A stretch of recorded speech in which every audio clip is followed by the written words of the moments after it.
जिस दिन मैंने ईवीएम के बारे में इलेक्शन कमीशन को लिखा था या फिर अपना ट्विटर पे लिखा था कि क्यों मुझे लगता है कि ईवीएम स्पेशली जो वीवीपैट इंट्रोड्यूस करने के बाद, वीवीपैट के आने के बाद क्यों ज्यादा मामला जो है थोड़ा गड़बड़ हो गया है और उसमें हमें चेक करने का भी तरीका कुछ है नहीं, इस तरीके से करके मैंने कमीशन को लिखा था और ट्विटर में भी लिखा था, कहीं मीडिया को भी बताया था।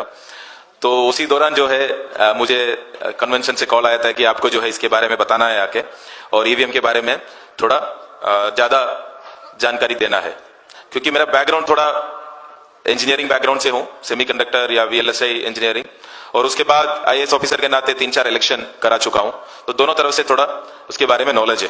पर वहां पहुंचने से पहले मैं कुछ सवाल पूछना चाहूंगा। काला धन मिटाना चाहिए कि नहीं? हाँ या ना?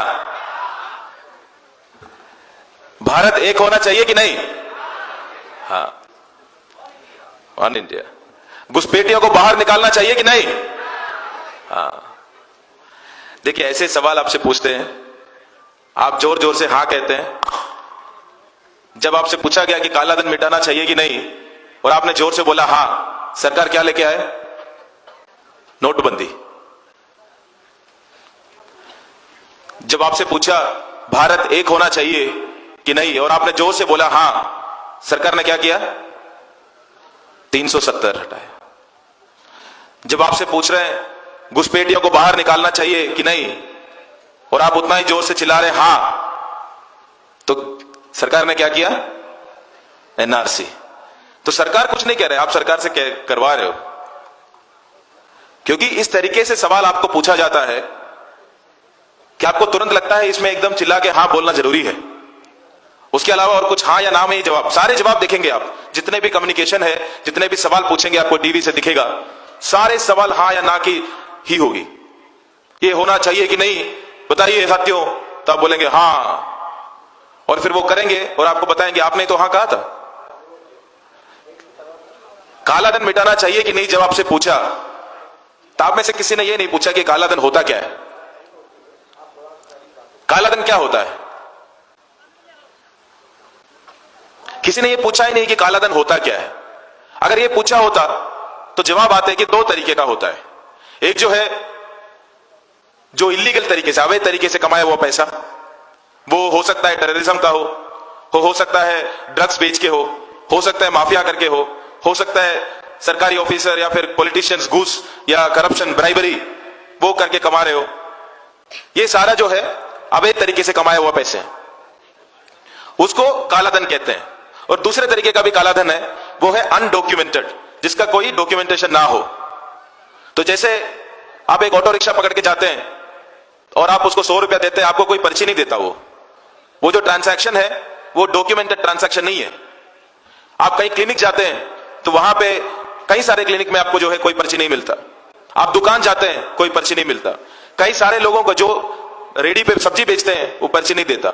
बस में चलते हैं पर्ची नहीं देता, कहीं भी नहीं होता।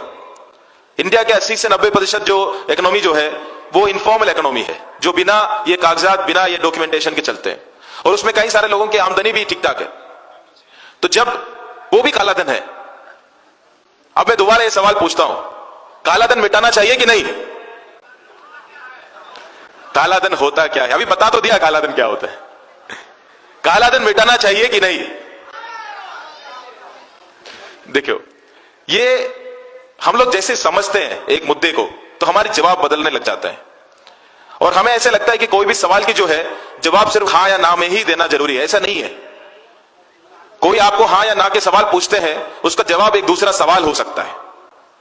उसके अगर आप सवाल पूछते, अब मजबूरी में ना रहे कि आपको हाँ या ना में जवाब देना ही है, नहीं। अगर काला धन मिटाना चाहिए कि नहीं आपसे पूछते और आप बोलते कि काला धन है क्या, पहले इसके बारे में बताओ, समझाइए। भारत एक होना चाहिए कि नहीं, तो आप पूछते कि भारत क्या अभी एक नहीं है क्या? आप एक होने का मतलब क्या समझते हो? क्या करना चाहते हो कि एक करने के लिए? भारत अभी एक नहीं है, या किस तरीके से करना चाहते हो?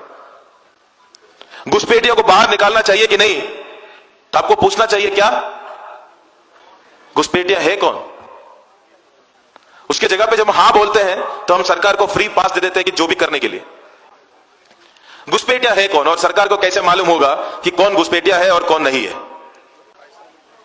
कोई भी चीज सरकार इसी बात से तय करते हैं कि आपके पास उसका कागजात है कि नहीं।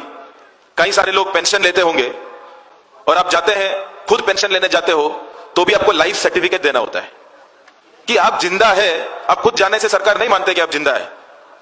वो कागज आप देंगे तब सरकार मानेंगे कि हां आप जिंदा है। अगर मान लीजिए पिछला कई 2 साल का आपने देना भूल गया और इस साल आप चले गए तो सरकार पहले बोलेंगे कि पिछला 2 साल का लेके आओ, तभी मानेंगे कि इस साल जिंदा है। किस बात पे तय करते हैं? कागज पे। तो घुसपैठी है या नहीं, ये भी अल्टीमेटली जो है कागज के ऊपर तय होगी कि कौन घुसपैठिया है, कौन नहीं है। जिसके पास कागज है वो नागरिक है, जिसके पास कागज नहीं है वो नागरिक नहीं है। तो अभी यही सवाल मैं दोबारा पूछता हूं, घुसपैठियों को बाहर निकालना चाहिए कि नहीं?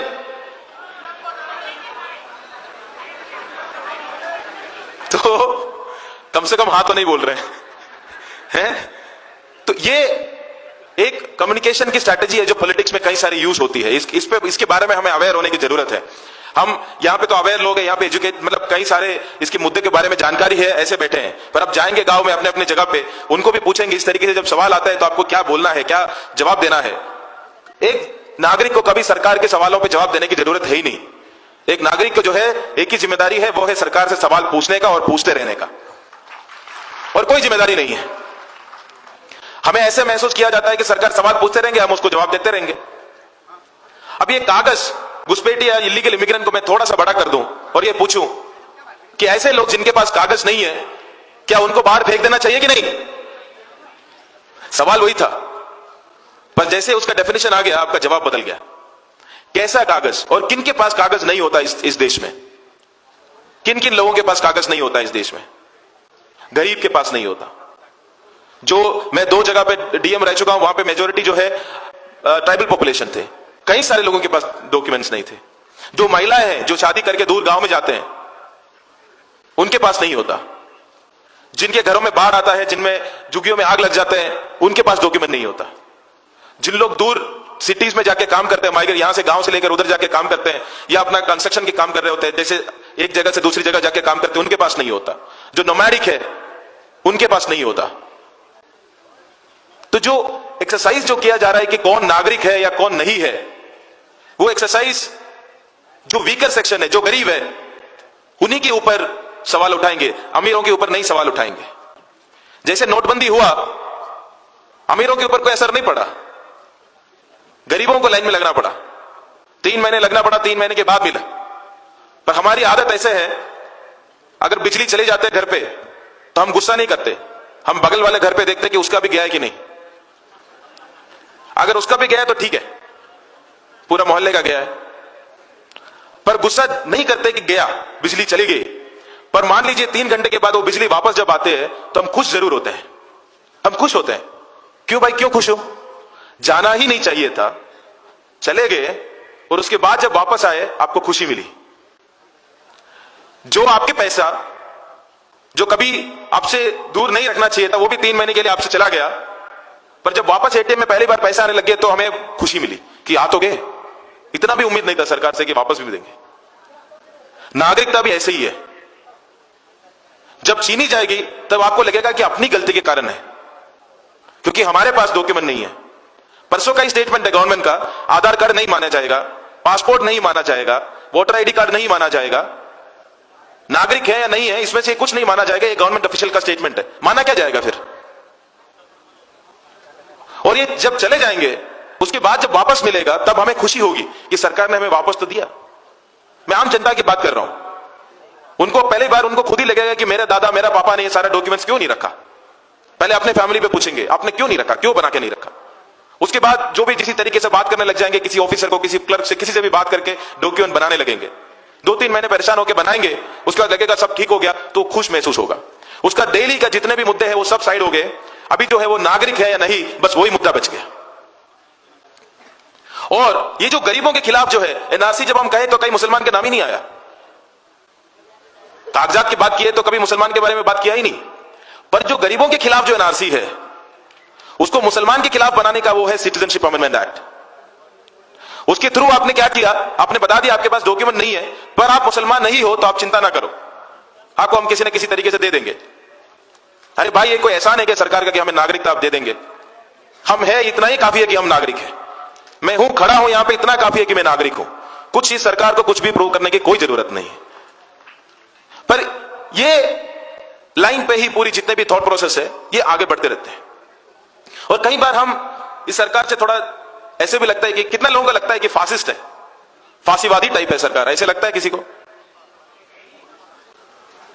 कई सारे लोगों को लगता है। मुझे लगता है कि सरकार बेवकूफ है। बिल्कुल एक फांसीवादी हो सकते हैं पर बेवकूफ जरूर है, उसमें कोई डाउट नहीं है। उनकी जितने भी नीति आप देख लीजिए, जितने भी आप नीतियां देख लीजिए, ये जो गाड़ी के पीछे भागने वाले कुत्ते नहीं होते, भोगते बहुत है, वहां तक पहुंचते हैं पर उसके बाद उनको पता नहीं होता करना क्या है। गाड़ी तक पहुंच जाते हैं फिर उसके बाद उनको पता नहीं होता करना क्या है। नोटबंदी किया, हमने ऐतिहासिक निर्णय में यह निर्णय ले लिया कि लाल वाली गाड़ी के पीछे भागेंगे, भाग लिया, भौका बहुत, पहुंचा वहां तक, उसके बाद उनको नहीं पता करना क्या है। जनता परेशान हुए। जीएसटी किया, बोला कि नीली वाले पे भागेंगे, भाग लिया, पहुंचा, उसके बाद उनको पता नहीं करना क्या है। एक जो बैठ के ऐतिहासिक निर्णय लेते हैं और हफ्ते में एक ऐतिहासिक निर्णय में कुछ निर्णय ले भी लेते हैं, दूसरी ऐतिहासिक निर्णय में उसको वापस भी ले लेते हैं और हफ्ते में दो ऐतिहासिक निर्णय लेते हैं बिना सोचे समझे। जितना भी मेरी मतभेद इस बात पे है कि सरकार की बात कर रहा हूं मैं, इसके पीछे के ऑर्गेनाइजेशन की बात नहीं कर रहा हूं। सरकार जो है बेवकूफ है, उनको ना देश चलाना आता है ना देश के बारे में इतना सोच है। ये कुछ करना है इसलिए किए जा रहा है, ना किसी से बात करते हैं ना किसी से पूछते हैं। उसके बाद पर ये सवाल फिर बाद में उठते हैं कि क्योंकि ये जरूरी है, हम इससे इतना ज्यादा बड़ा ना बने कि इससे हमें डरने लग जाए। हम डरने की कोई जरूरत नहीं है। ये थोड़ा बहुत पावर में है, जो गांव में नहीं होते हट्टे कट्टे है, पर दो लोग हैं हट्टे कट्टे पर बेवकूफ है, थोड़ा सा डील करना आना चाहिए, हम डील कर लेंगे इनसे। बाद में थोड़ा सा मुझे बता दिया गया था कि ईवीएम के बारे में ज्यादा बात करना है, मैं थोड़ा टेक्निकली जाऊंगा, डिटेल में बात कर सकता हूं, है ना? हाँ। तो ईवीएम में मेरा जो कंसर्न है, मेरा जो उसके ऊपर जो शक है वो वीवीपैट लागू होने के कारण है। जो वीवीपैट लागू किया, आपने जो सबने वोट तो किया होगा ना, किया है, तो आप बैलेट यूनिट में दबाते हैं, बटन दबाते हैं, प्रेस करते हैं। पहले जो है बैलेट यूनिट से सीधा सीधा वोट जो है वो कंट्रोल यूनिट जाता था, सीधा कंट्रोल यूनिट जाता था। हमें यह शक हुआ करता था कि पर हमने जो दबाया है वही चीज कंट्रोल यूनिट में गया, इसका क्या प्रूफ है, हमें नहीं पता है। तो बेसिक डाउट यही था कि कंट्रोल यूनिट में क्या गया ये हमें नहीं पता, और इसी चीज को क्लियर करने के लिए उन्होंने एक चीज लेके आया, वो है वीवीपैट। अभी वीवीपैट कहां पे बैठता है? बैलेट यूनिट और कंट्रोल यूनिट के बीच में बैठता है। बैलेट यूनिट से हम कुछ प्रेस करते हैं पहले, वो पहले जाता है वीवीपैट में, और वीवीपैट से जो है वो कंट्रोल यूनिट में जाता है। और हमें किस तरीके से बेवकूफ बना दिया गया, हमें बोला है कि देखो जो हमने प्रेस किया है वो तो वीवीपैट में प्रिंट होके आ रहा है, आपको दिख तो रहा है, हम प्रेस कर रहे हैं वही चीज प्रिंट होके आ रहा है। पर अभी भी जो ओरिजिनल सवाल था कि कंट्रोल यूनिट में गया क्या, वो आपको अभी भी नहीं पता, क्योंकि अभी आपको इतना पता है कि मैंने जो प्रेस किया वो वीवीपैट प्रिंट किया है कि नहीं, पर वीवीपैट से कंट्रोल यूनिट में क्या गया, जो ओरिजिनल सवाल था वो सवाल ऐसे के ऐसे ही रह गए, उस पर कोई अभी भी आपको नहीं पता। वोट करेंगे सिर्फ वीवीपैट और बैलेट यूनिट आपको दिखेगा। दूसरी बात इसके कारण क्या हुआ, पहले कम से कम हम जो प्रेस कर रहे थे वहां से सीधा कंट्रोल यूनिट जा रहा था, अभी हम प्रेस करते हैं वो वोट पहले वीवीपैट में जाता है। वीवीपैट एक मशीन है, वो मशीन के अंदर जो है प्रिंटर है, कंप्यूटर मतलब एक माइक्रो प्रोसेसर है, मेमोरी है, सब कुछ है, और वहां से जो है वीवीपैट कंट्रोल यूनिट में वोट डालता है। आप नहीं डालते वोट, आप बैलेट यूनिट में दबाते हैं, पहले वहां से वीवीपैट में जाता है और वीवीपैट जो है वहां से वोट कंट्रोल यूनिट में डालता है। अगर आप बैलेट यूनिट हटा भी दो ना, ये प्रोसेस हम आराम से कर सकते हैं, आपकी भी जरूरत नहीं है। ये एक मेजर लूप होल लेके आया है इसके बीच में। और पहले हम बोलते थे कि जो ईवीएम है उसको हम किसी एक्सटर्नल डिवाइस, कोई भी इलेक्ट्रॉनिक डिवाइस से कनेक्ट करने नहीं देते हैं, हम जो डिस्ट्रिक्ट एडमिनिस्ट्रेशन है या पुलिस है इसकी पूरी हिफाजत में रखते हैं और इसको बिल्कुल हम टच नहीं करने देते हैं। पर वीवीपैट लेके आने के बाद, कैंडिडेट को फाइनल करने के बाद, हमने इस पे एक इलेक्ट्रॉनिक, ऑफिशियली हर एक वीवीपैट पे हम एक इलेक्ट्रॉनिक डिवाइस इस पे कनेक्ट करते हैं, मतलब लीगली करते हैं। वो मशीन के अंदर क्या है हमें नहीं पता, हम कनेक्ट करते हैं इस पे। इस बारे में भी मैंने यही आवाज उठाया था कि ये गलत है, क्योंकि आपको अभी पता है कि कैंडिडेट 1 जो है वो कांग्रेस का है, बीजेपी का है, किसका है, कैंडिडेट 2 किसका है, बीएसपी का है, एसपी का है, आपको पूरा सीक्वेंस पता है। ये पता होने के बाद आप एक इलेक्ट्रॉनिक डिवाइस बाहर से ले आए हो, इलेक्ट्रॉनिक डिवाइस हर एक वीवीपैट पे आप कनेक्ट करते हो। तो जो ओरिजिनल आप बताते थे कि हम इस पे कुछ कनेक्ट नहीं करने देते, वो भी खत्म हो गए। और तीसरी बात, पहले जो ईवीएम है उसको कैंडिडेट 1, कैंडिडेट 2, कैंडिडेट 3 बस इतना ही पता होता था, स्थानार्थी 1, 2, 3 बस। अभी वीवीपैट को पता है क्योंकि तभी वो प्रिंट कर पा रहा है। आप अगर एक नंबर पे दबाते हैं, मान लीजिए कांग्रेस से हाथ है तो आप दबाते हैं तो वीवीपैट एक हाथ का वो प्रिंट करके निकाल के देते हैं। अब 2 नंबर पे कमल है तो दबाते हैं तो वीवीपैट से कमल प्रिंट होके आता है। वीवीपैट को कैसे पता है कि एक पे हाथ है दूसरे पे कमल है? क्योंकि उसके अंदर हमने उसको फीड किया है। तो मशीन को अभी पता है, पहले ईवीएम को नहीं पता होता था, अभी वो पूरा मशीन को पता है कि एक नंबर पे हाथ है कि नहीं, दूसरे नंबर पे कमल है कि नहीं, तीसरे नंबर पे हाथी है कि नहीं, चौथा नंबर पे साइकिल है कि नहीं, ये सब पता है। ये पूरी मशीन को अभी जानकारी है कि कौन सी सीक्वेंस पे कौन पार्टी है, कौन कैंडिडेट है। ये हर तरीके से, जिस तरीके से आप वीवीपैट को देखेंगे, और वीवीपैट को इस तरीके से आप कर सकते हैं। पहले चीज तो उसका काउंटिंग तो पूरी होती नहीं वेरिफिकेशन पे एक दूसरे के साथ। दूसरी बात जो है, अगर उस तरीके से उसको किया जाए, अगर मान लीजिए हर 20वीं वोट आप मैनिपुलेट करते हैं, हर 20वीं, ठीक है, हर दूसरी वोट नहीं या हर एक वोट नहीं, हर 20वीं, 20 बार डालने के बाद एक बार मैं मैनिपुलेट करता हूं। तो मैंने वीवीपैट में उस बटन दबाया, वीवीपैट ने उसका लाइट नहीं जलाया या फिर जल्दी उसको प्रिंट करके नीचे गिरा दिया, नीचे गिर गया। वो गिरने के बाद आपको शक हो गया, आपको लगा ये तो जल्दी गिर गया, मैंने देखा नहीं, या किसी और का सिंबल आ गया, मैंने देखा नहीं। शक हो गया तो आप क्या करेंगे? आप प्रिसाइडिंग ऑफिसर के पास जाएंगे, आप उसको जाएंगे और उसको बोलेंगे कि देखिए हमने ये किया और इसमें गलती हुई। प्रिसाइडिंग ऑफिसर आएगा वहां से, वो बोलेगा दोबारा करो टेस्ट वोट, आपको टेस्ट वोट का मौका देता है। अगर मैं टेस्ट वोट करूंगा तो सही आएगा, क्योंकि जो है हर 20वीं वोट का ही हो रहा है, हर एक वोट का नहीं हो रहा है। तो क्या होगा, मैं आके दूसरी वोट दबाऊंगा, सही से प्रिंट होकर आएगा और आपके ऊपर जो है क्रिमिनल केस लग जाएगा। तो इससे क्या फायदा हुआ? ये टेस्ट वोट से फायदा क्या हुआ? ये कई सारे मुद्दे हैं। मैं ये नहीं कह रहा हूं कि पूरा ईवीएम हैक हुआ है, मेरा कभी भी दावा नहीं है, जब तक मेरे पास प्रूफ नहीं है मैं ये नहीं कहूंगा। पर मेरा इतना ही है कि ये हो सकता है। इतनी सारी वल्नरेबिलिटीज आपने इसमें छोड़ रखी है वीवीपैट और ये पूरी ईवीएम मशीन्स के उसके अंदर, कि इसके अंदर हैकिंग हो सकती है। अगर हो सकते हैं तो भी दूसरी बात, हम इसको पकड़ने का भी चांस नहीं है। हम ये बोलते थे कि जिस दिन वोटिंग होती है उस दिन 50 वोट डलते हैं और आप तब चेक कर सकते हैं कि सही है कि नहीं। बात यह कि मशीन को भी पता है कि उस दिन 50 वोट डलने वाला है, तो कुछ बड़ी बात नहीं है कि पहले 50 को कुछ करो ही ना। प्रोग्राम तो हर तरीके से आप कर सकते हैं। तो इसके कारण जो हमारी जो एक लोकतंत्र, जिससे हम अपनी सरकार को चुनते हैं, एक सबसे बड़ा लोकतांत्रिक देश जो है, अपनी सरकार को जो चुनते हैं, उस मशीनरी में इस तरीके का अगर खामियां पाए जाते हैं तो उस पर तुरंत एड्रेस करने की जरूरत है, उसको डिफेंड करने की जरूरत नहीं है।